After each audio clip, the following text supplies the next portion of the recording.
Well, Sean, I'm glad you were able to make it today. Thanks. It's good to see you again. It's good to see you too. Now, I know we've been having some difficulty with the weather. How are the roads out there? They're okay. I don't live far from here, so it really hasn't impacted me too much. Okay, Yeah. wonderful. Well, I want to share with you. I am so pleased to see you today. I know we had a session last week, and I really enjoyed talking with you. And before we jump right in, I want to check in with you to see if you had any thoughts from our last session to our time together today. Yeah. Well, as you remember, I'm at this point where I'm trying to make some big decisions in terms of I have a job that's steady and good, and I want to keep that, but there's things I want to try and branch out. But there's been things that I've been doing to sort of pave the road to get there, and those are done. So now it's time to make the choice. And it's been really scary for me, and I know I've been doing a lot of self-evaluating and wondering if I'm capable of doing some of the goals that I've set for myself. Sure. I could see how that could be scary for you because when we talked last time, it was really clear you had that checklist of things that you wanted to get done. And I was really impressed by your ability to get through those various tasks because it was both an issue of reading and studying as where there were actually some behaviors that you wanted to do and some training that you wanted to engage in. And I hear you saying, oh, it's getting kind of scary. Yeah. So I had to get the next tier of licensure to do it. So some of the things you were saying, I had to take the test and study and do all that, accumulate the hours. So all that's done. And so I thought that was like the thing that was causing me the anxiety. But then I got it done, and then those things weren't in the way anymore, and that fear's still there. So that's part of what I wanted to explore with you is what does that mean, and what can I do with some of that self-doubt? Sure. Well, first I want to say congratulations for getting those things done and accomplished because the accruing of hours, completion of tasks, that's really a great accomplishment in one's professional goals. Now, you mentioned scary and wanting to talk about where you'll go from here. I'm curious, even in talking about it, I noticed that your eyes got a little bit bigger, your eyebrows went up, I saw some hand movements there. Let's just take a few moments to talk about how do you feel and what are your thoughts around verbalizing where you are currently in the process. Yeah, well, it is probably scarier than I recognize or I allow it to be. And like I said, I think some of those tasks were probably safe because those were the things that I could say they need to be done. I'll focus on those things rather than maybe some of the doubt and the fear that I have about taking the next step. But now that those are swept away or gone or they've been accomplished, now it's like me having to sort of take a risk, I think is what it boils down to. And I'm not good at taking big risks, and I don't know how big it really is, but I think it brings into mind just some self-doubt, like maybe a pattern of holding myself back from doing things, and I don't want to do that anymore, but also knowing that will require a risk and to be probably a little more scared than I'm comfortable being. So. Now, if I recall correctly from a previous session, you shared that actually coming to counseling was a risk for you. That is something that you normally would not do. Am I recalling that correctly? Yeah. So I hear where you have taken the opportunity to take a risk. It is my hope that it was a risk worth taking. But you tell me, how do you feel about it right now? Oh, to come into counseling? Coming to counseling and doing something different than you normally would. Yeah, it feels good. That's true. That's an exception to maybe the rule that I'm talking about is not doing things that are scary. So yeah, coming into counseling, well, that's kind of a risk for me. But yeah, I mean, it's helpful to talk through these things, not only just like logically thinking through, but then also processing some of the emotion, which is maybe something that gets lost for me, talking about how I'm feeling. And I think that is, for me, how I'm feeling is a good indicator of maybe the decision that I should make. And I think sometimes I ignore that data or that information. And so talking through it with you has been helpful to sort of give voice to my feelings and how they impact my decisions.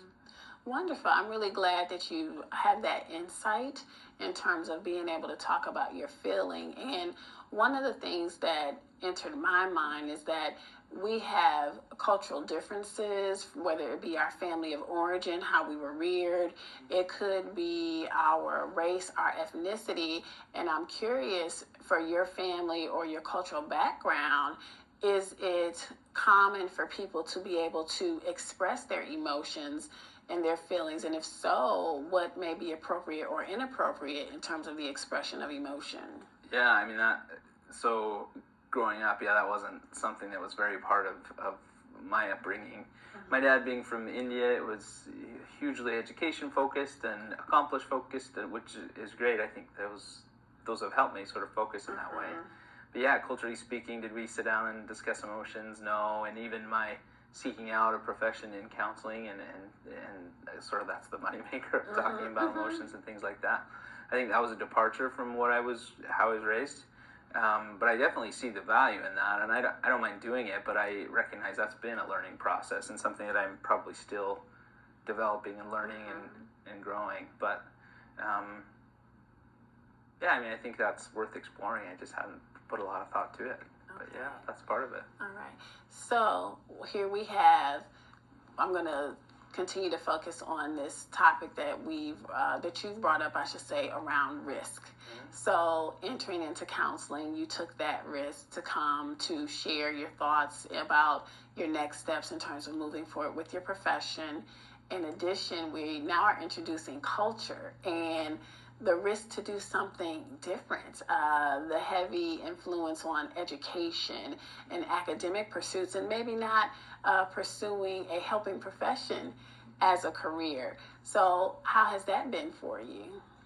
It's been good. I mean, I think culturally speaking, or my goals in some ways have been set or have been met. Like it was get a good job, get an education, have a family. Like those things I feel good, but I don't necessarily feel is fulfilled just because those things are checked off from a cultural standpoint. I don't know that I feel like satiated in my need to do something more in addition to. But then there's also this part of me of like, why take a risk if you're not in a place that a risk needs to be taken? You know what I mean? Like, I feel comfortable and confident about where I'm at professionally and personally, but at the same time, it's like I have sort of this itch to explore and do more things. But I don't want to do that at the expense of some of the safety and relationships that I've fostered and worked hard to develop.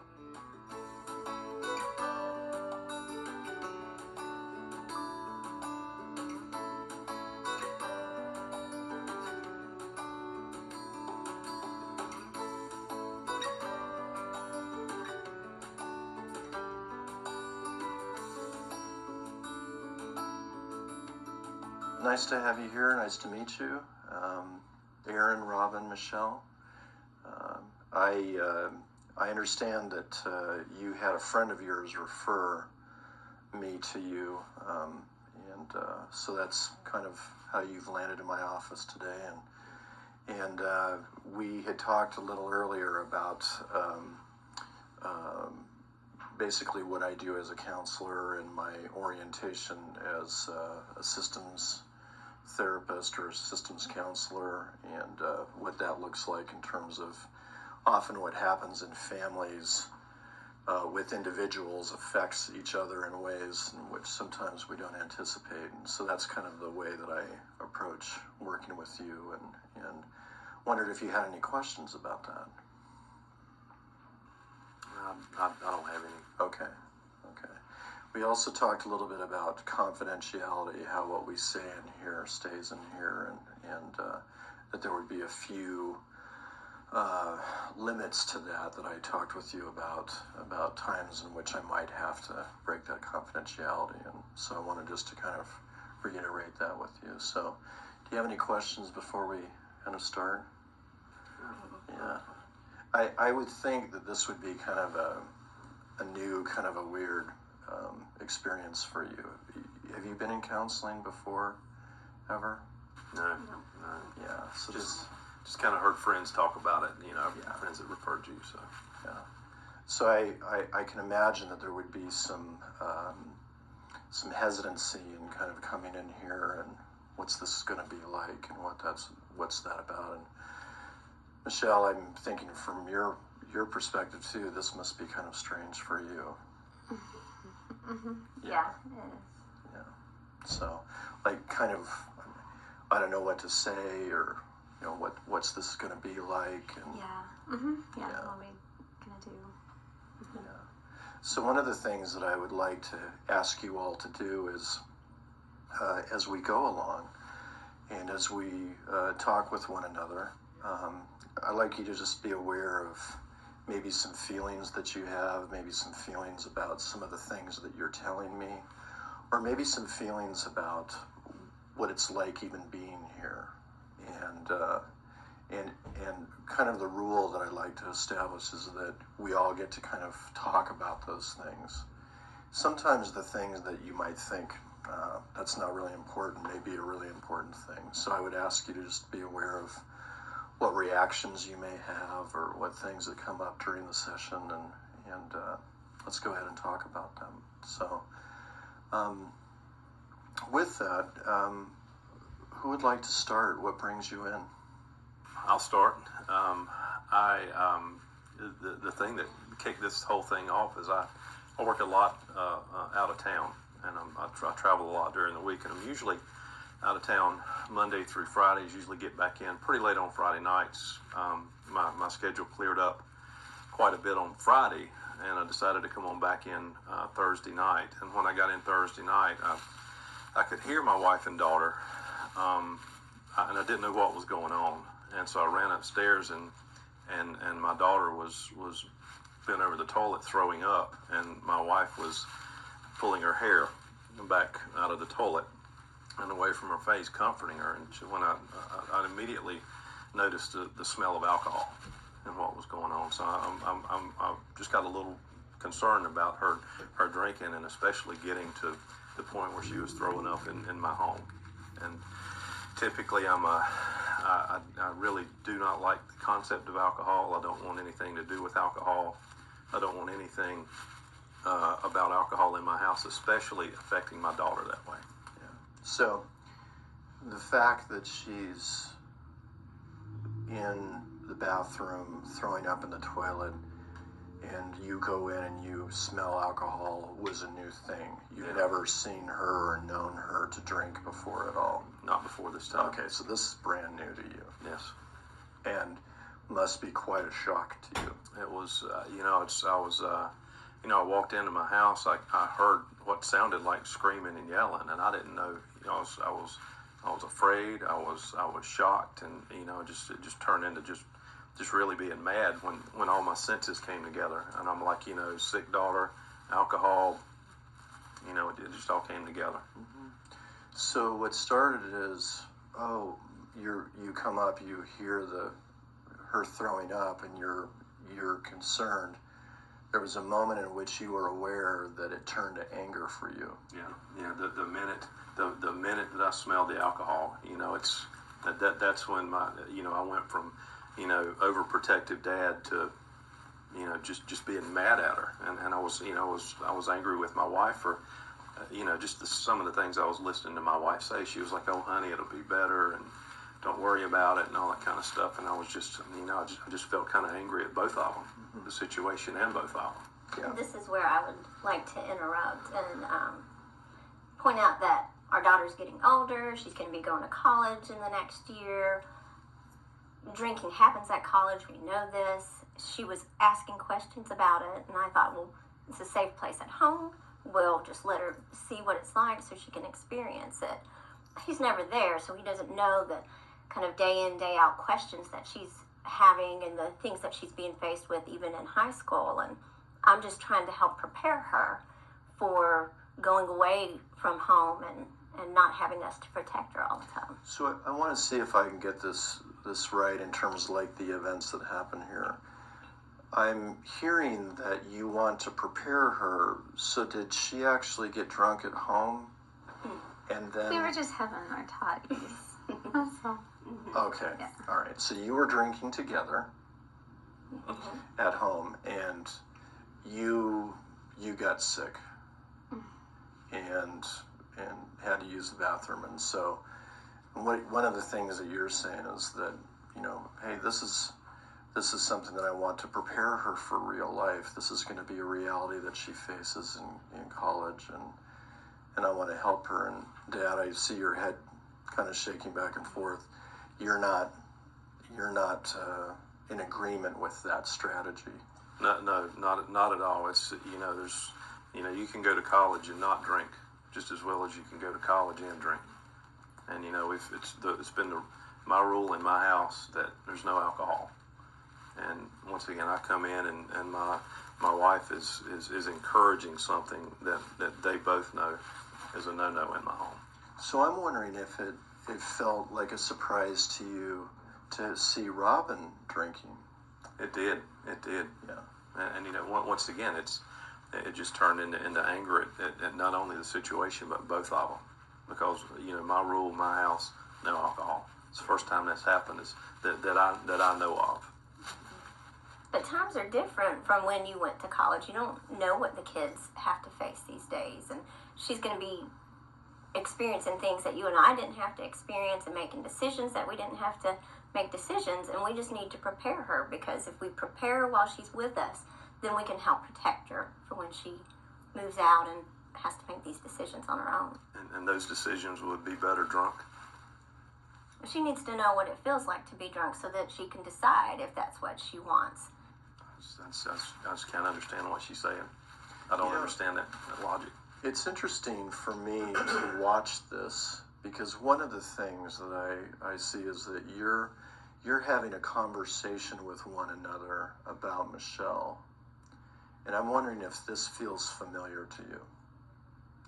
This whole way of kind of interacting with her, that you have your side, Robin, about here's the way that I think that we should raise our daughter, and Aaron, you have a very different view about that. I'm wondering if this feels familiar to you right now. Well, for all intents and purposes, I am a single mom. I'm the one taking care of her each day. I take her shopping to buy clothes. I take her to school. I help her with homework. I cook her supper. He's not here, so I'm working. it is very much, I know her and her life more than he does.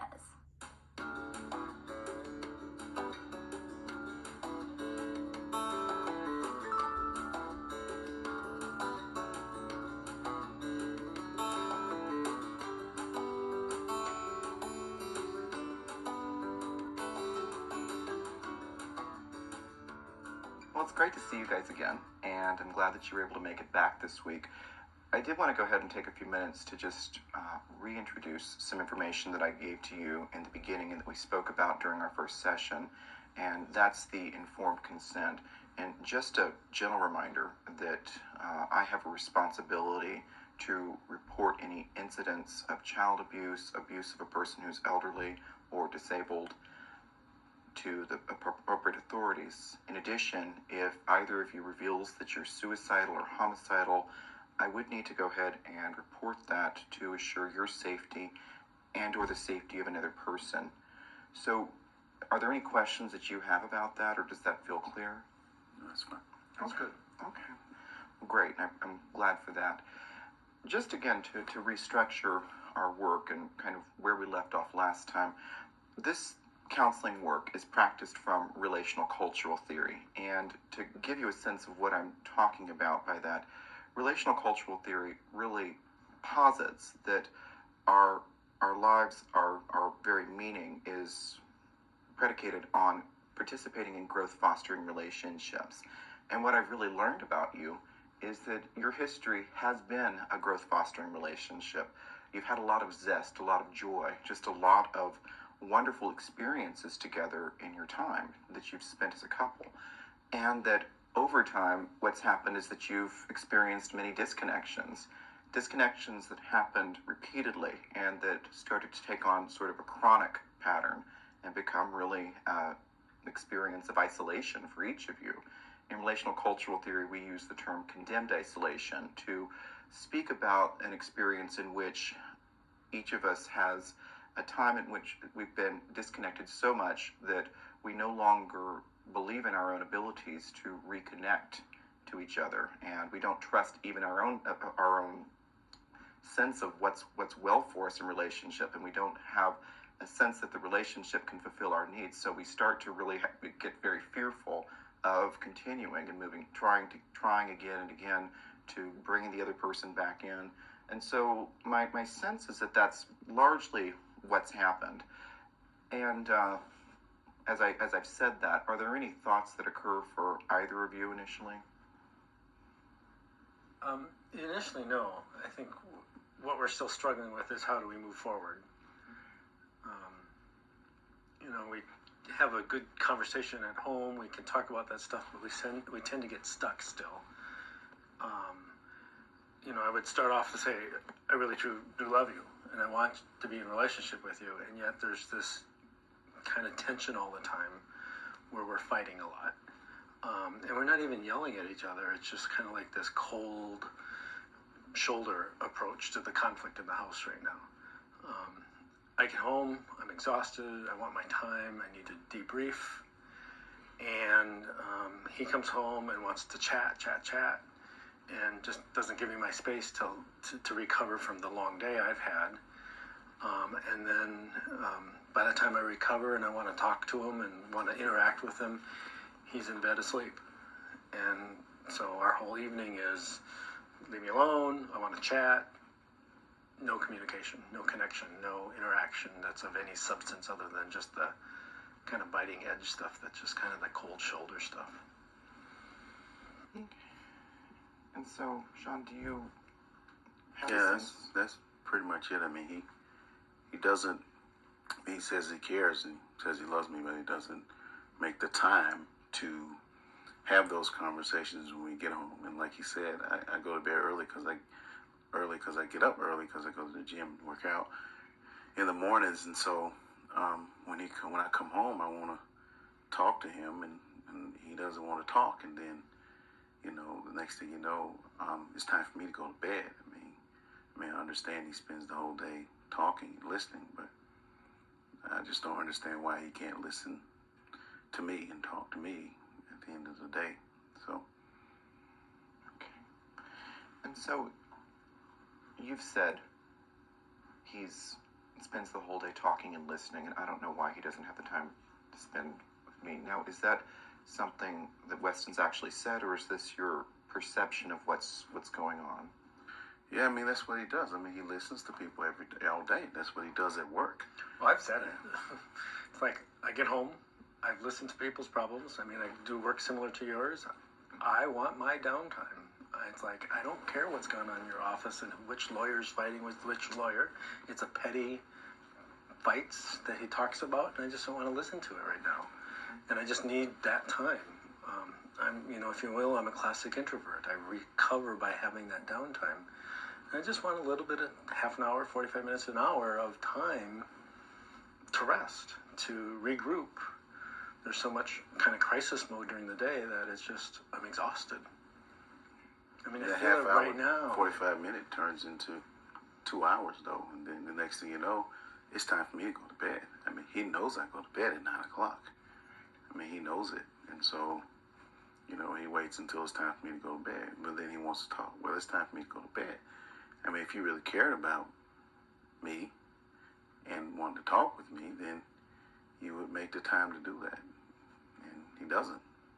So what I'm really hearing is that, and you can correct me if there's any piece of this that I'm not understanding, but Sean, you get up early every morning, you go to the gym and work out and go have your day, and are waiting to share your day with him until he gets home. And then he comes home and he's really not participatory, for lack of a better word, simply because, as Weston stated, it's a long day. He's been working with clients all day and he needs to really recharge and have that. However, in addition to that, what's occurring is that this period of recharge seems to be of an indeterminate length. Really, it can vary, and that it seems like things aren't, that you're not ever really having the time that you're seeking with him. Exactly. Okay. And what I'm also getting from you, Weston, is that there's an experience that's being had of working all day as a counselor, listening to people's experiences, what they share, and the depth of it, and by the end of it, you're feeling pretty depleted and come home and really don't have an ability to take in at that moment any more information and really have this need for recharge, downtime, and that oftentimes by the period when that's over and maybe you're ready to connect and move back in, Sean's already in bed because of his early day that he starts the next day. Right. It's like our schedules are off sync a little bit. Actually, a lot, not just a little bit. They're off sync quite a bit. And so I think this is a really good illustration of what's happening is that the schedules are off sync, and so progressively what's happening is that there's this yearning for the relationship and to be in connection while also it's just not happening. Trying to come together but not really having a mechanism for doing that because right now things are really working against that. And so what I'd like for each of you to maybe think about and reflect on is what we really would want to be different. And so thinking about this, again, framed in a relational cultural term, what would be zestful? What would tell you that you were in a growth fostering relationship here? What would be the three things that you would like to be different? What would be the qualities, I guess, of your relationship if there was this difference? And let me put a word of caution out as I ask you to state these things. I don't want this to be suddenly three things that are wrong with West and wrong with Sean. I want to know actually what are three things that would be different in the relationship if in fact it was working well. Okay, well, for me, I think the three things that would be different is that one, we'd have the chance to talk in the evenings after work. We'd spend some time talking about our days and listening to each other. We'd have a chance to go out. He doesn't like to go out anymore, and that's how we met out. And so I'd like to see that, us to go out. And then I think the third thing is that that we would do the things that would promote, intimacy and showing that you care. Because, I mean, he says, like he cares and, yet, he doesn't want to go out. He doesn't, want to talk when he comes home from work. So, I mean, how do I know that he cares? So those are the three things I would like to see. Of all that you've said, there's a very evident experience that's being had of really wanting to know that you're cared about. Yes, it's important. That really is what comes across as you state that. And I appreciate the authenticity with which you said that, Sean. So, Weston, what would be your three things? What would be the three qualities of the relationship that would be changed, that would mean it's going well and things are going as you wish for them to? The intimacy, yeah, I think we've got a good connection around the intimacy, but for me, I would like to have sexual intimacy as well. So better emotional intimacy and better sexual intimacy. I remember meeting him at the dance club and seeing him across the floor. And it's like, wow, there's a hot guy. I want to get to know him. And he's working out and he's looking pretty good. And I want to experience that and enjoy that. So that's more emotional and sexual intimacy would be one part of that. I like the idea of some type of date where we can spend time together. I think the third thing for me that I want is substance, for lack of a better term. And I guess for me that means I don't want a soap opera digest of what goes on in his work office each day. I mean, I don't like some of his colleagues. I don't care if they bought this boat or that car or did what. I want to know about him. I mean, he's got a great energy, a life energy. I want to know and reconnect with that life energy versus the soap opera digest of the work. Let me ask you, what's it like, Sean, to hear Weston name this life energy and this experience that he had, and just it's interesting too, because as you said that you lit up and you really had some great experiences of memory in your relationship with him. What's it like to hear him say that? Well, I mean, it's nice to hear, and I do appreciate that, and you know, it is words, so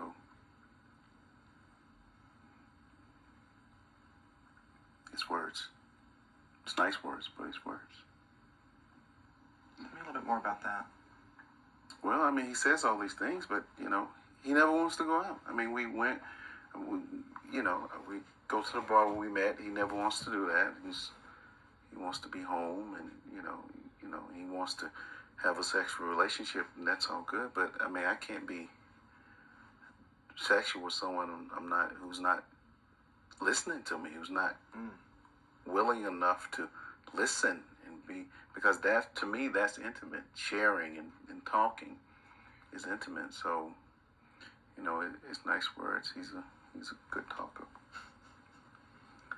Ouch.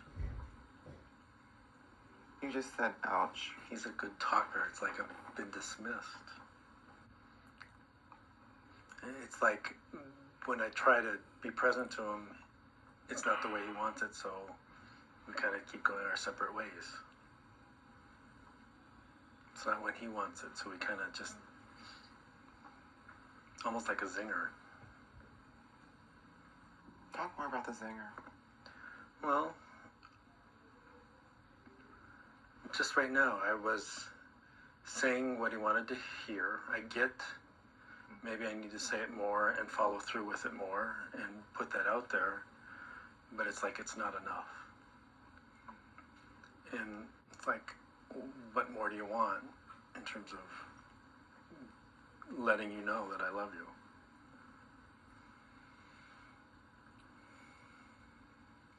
I have curiosity. You said I said what he wanted to hear. So, was what you said a true representation of what's going on for you? Yeah, I mean, you saw me light up, and I did. And I tend to be a man of few words, Okay. and I won't say anything that doesn't mean for me.